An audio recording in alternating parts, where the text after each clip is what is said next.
बच्चों अब हम स्टार्ट करते हैं स्ट्रेट लाइन 11th का फर्स्ट टॉपिक।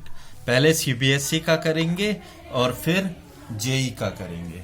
सीबीएसई का मतलब कहने का ये है कि सीबीएसई के सारे क्वेश्चन तो नहीं करेंगे, लेकिन सीबीएसई का उतना करेंगे जितना हम हमारे लिए सफिशिएंट रहे, जिससे कि हम सीबीएसई के क्वेश्चन कर सके। सबसे पहले आता है डिस्टेंस फॉर्मूला। देखिए स्ट्रेट लाइन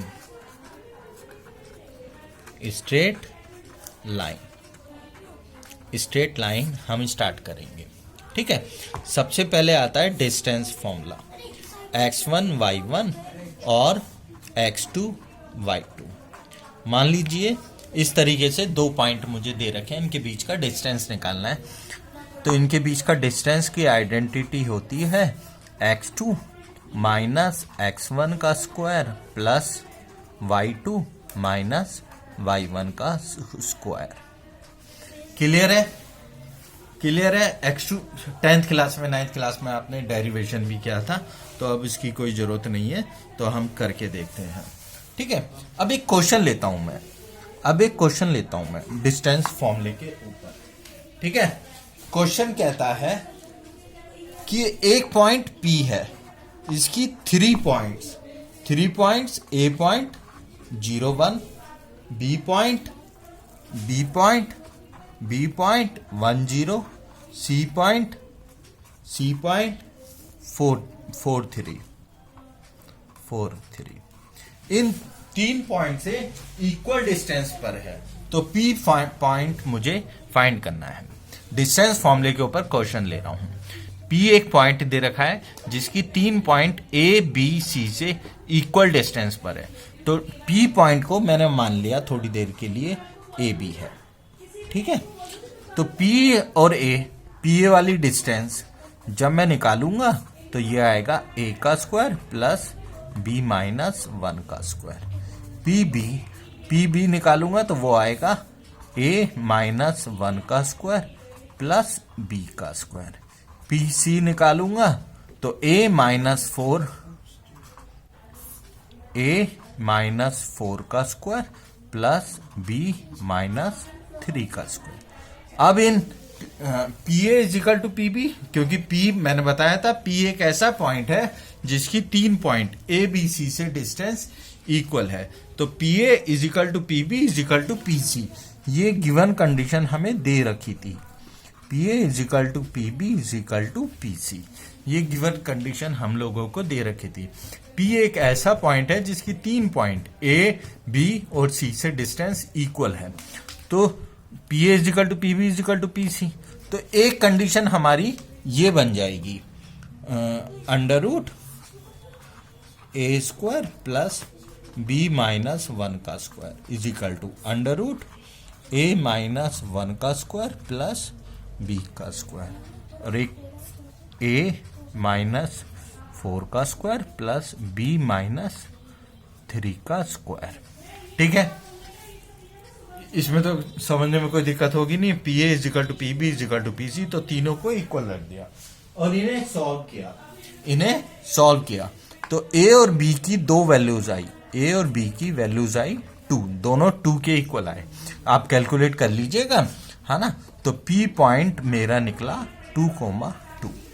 क्लियर है इतनी बात। चलिए नेक्स्ट देखते हैं। अब देखिए डिस्टेंस फॉर्मूले के ऊपर हम लोग कुछ बातें और देख सकते हैं।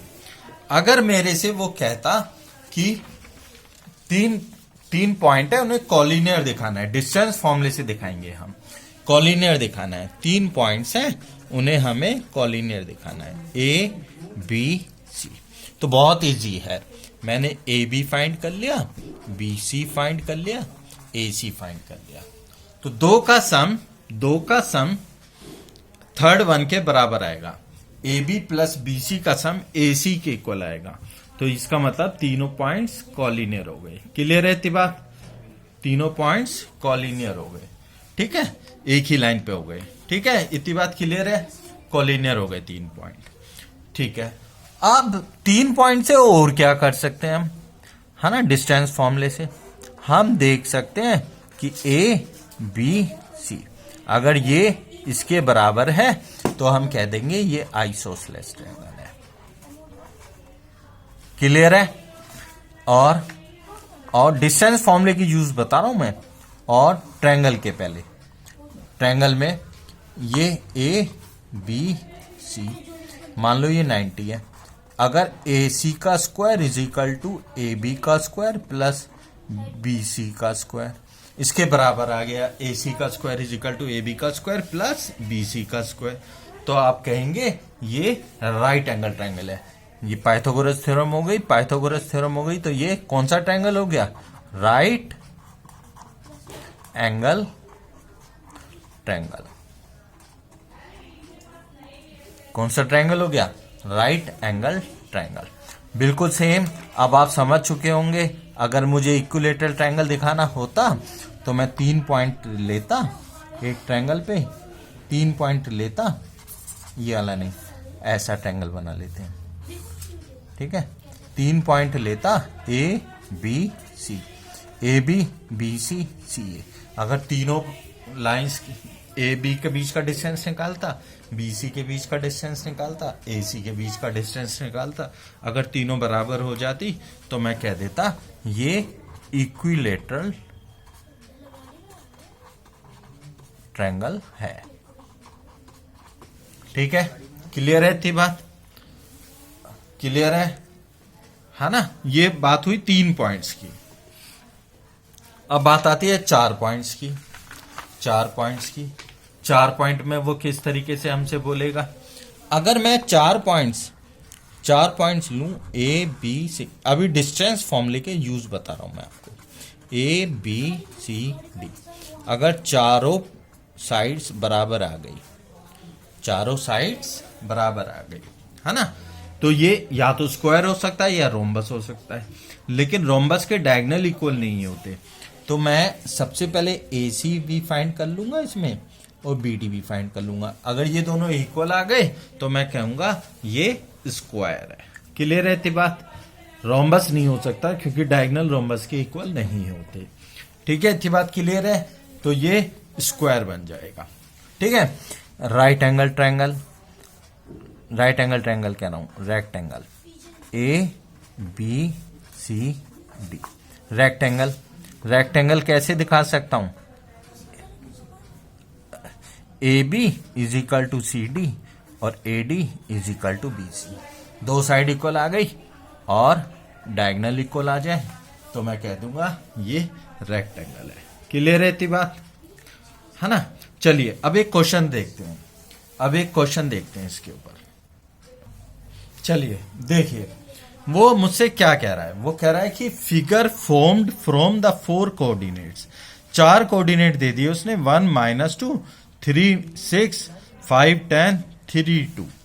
अगर इन 4 पॉइंट्स को मैं अभी ऐसी बना लेता हूं, ए बी सी डी। ठीक है, ए है मेरा 1, -2, बी है मेरा 3, 6, सी है 5, 10, डी है 3, 2। ठीक है, अगर मैं ए बी फाइंड करूं तो 3 - 1 का स्क्वायर ये हुआ 4, 6 - 2 का स्क्वायर, 6 - -2 करूंगा तो 6 + 2 हो जाएगा। ठीक है ना, समझ में आ रहा है ना? 3 - 1 का स्क्वायर प्लस 6 -2 8 का स्क्वायर, तो 4 और 64, ये आया √64। अब 5 - 3 कितना आएगा? 5 - 3 2 का स्क्वायर, सी डी निकाल रहा हूं, 2 का स्क्वायर 4 √ में 4 और 10 - 2 8, तो ये आ गया 64 आ गया।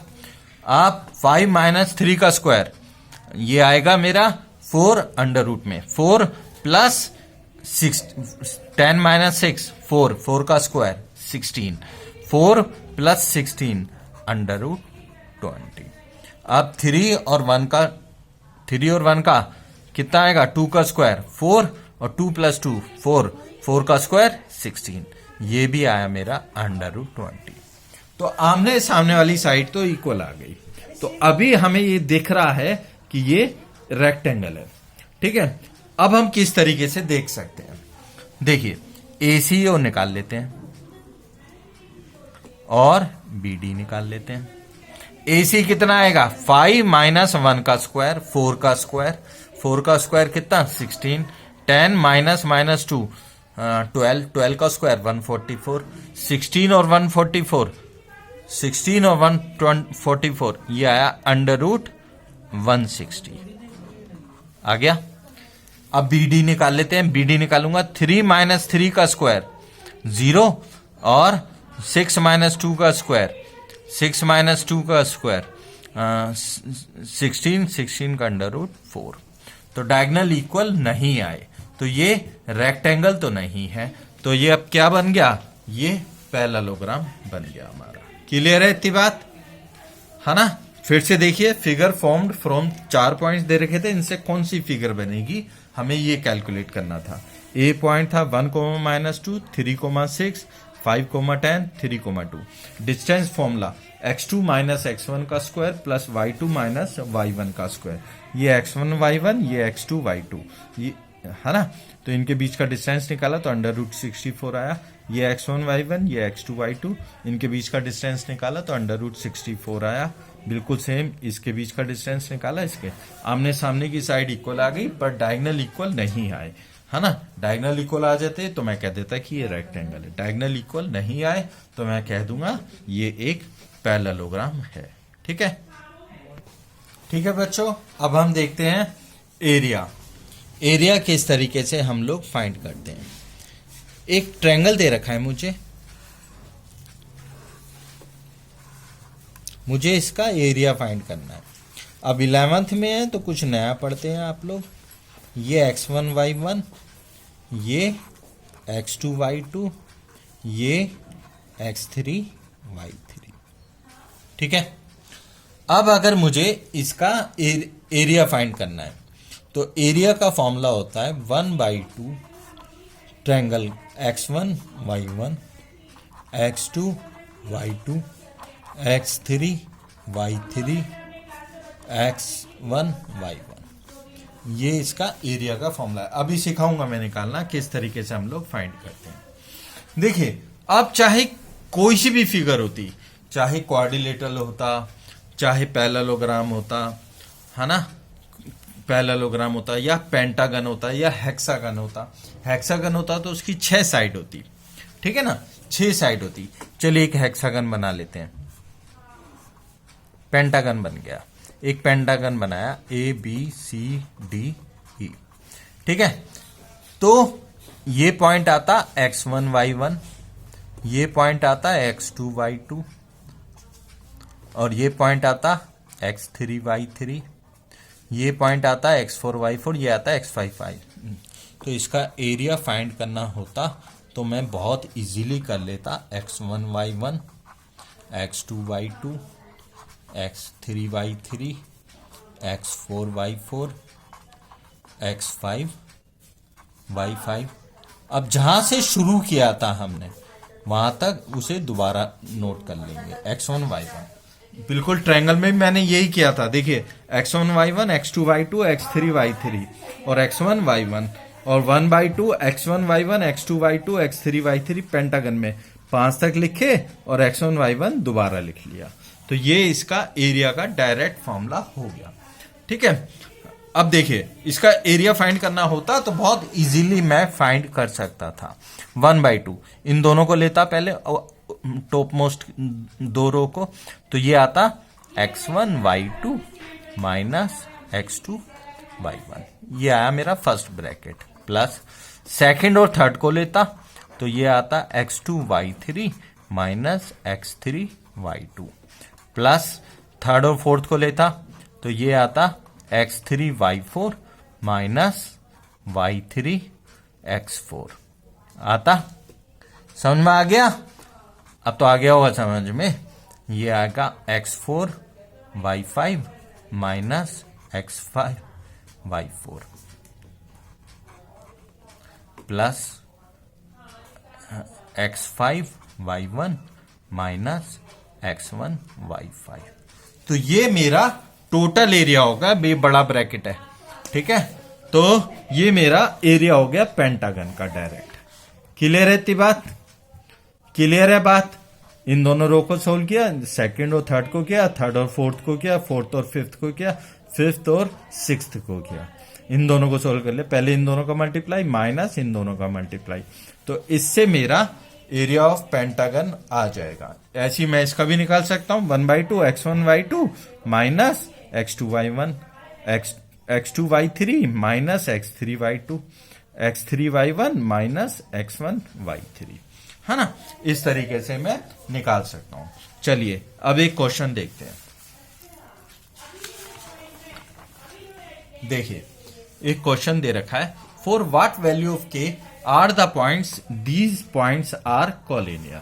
देखिए ये पॉइंट्स कॉलिनियर हैं, कॉलिनियर हैं तो इसका एरिया तो 0 आएगा, तो एरिया 0 आएगा, तो के 2 माइनस 2k माइनस के प्लस 1 और 2k और -4 माइनस के और 6 माइनस 2k।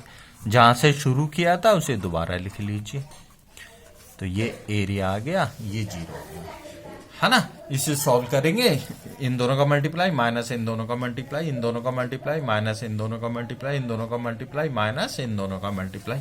इसे सॉल्व करेंगे तो मेरा के 1/2 और -1 आ जाएगा। क्लियर है इतनी बात? क्लियर है इतनी बात? थैंक यू बच्चों, आज की क्लास खत्म करते हैं और कल आगे का स्ट्रेट लाइन हम लोग शुरू करेंगे, ठीक है। यहां तक पढ़ के लाइएगा, इनके ऊपर जो क्वेश्चंस आपके पास हो उन्हें करिएगा, जो डाउट आता है वो क्वेरी बॉक्स में डाल दीजिएगा, मैं उन्हें सॉल्व करूंगा, ठीक है। Thank you. मैथ जेम्स को ज्यादा से ज्यादा सब्सक्राइब करिए, है ना। मैथ जेम्स को ज्यादा से ज्यादा सब्सक्राइब करिए, जिससे कि रोज आने वाली वीडियोस आपके पास जल्दी से मिल जाए आपको। Thank you.